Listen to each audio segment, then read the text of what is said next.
Well, as you can see, this handle has been worked over with a hammer, and it's all beat up.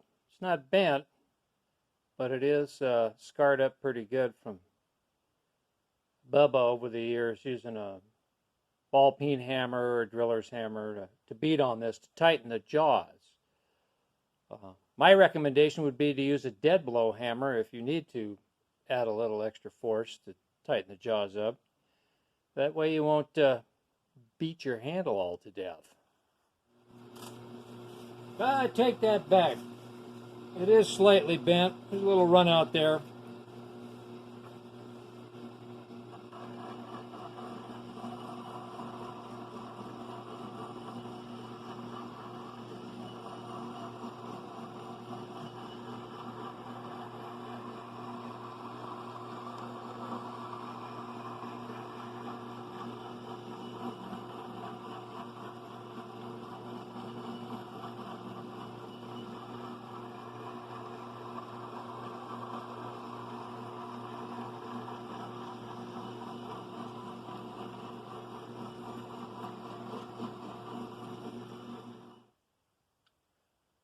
Okay, that's starting to clean up.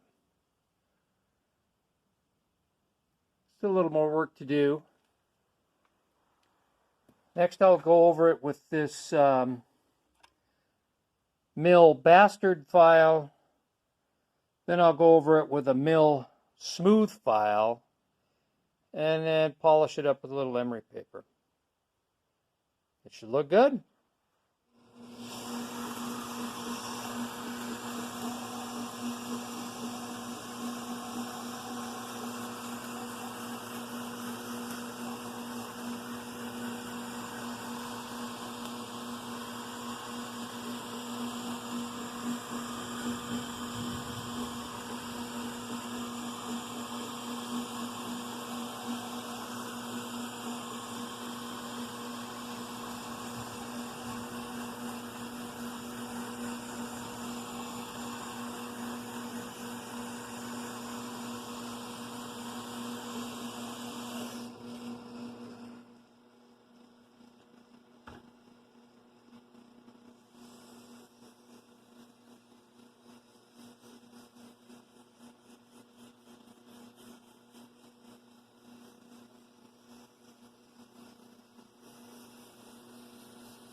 That's a great tip for masking from Arco at Outlaw Edge. Instead of messing around with paper and tape, get out the tinfoil and wraps it up in seconds.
A little piece of felt here.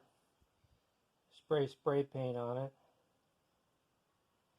And then I use that to dab onto the raised letters cast into the body of the vise. This is a trick my wife taught me years ago. She's a mixed media artist. And so she's got all kinds of tricks in her little tool bag. Like I say, I steal from the best.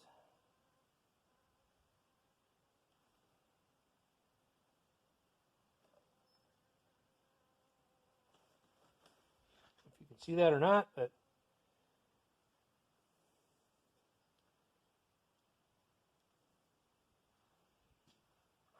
yeah, that's coming along.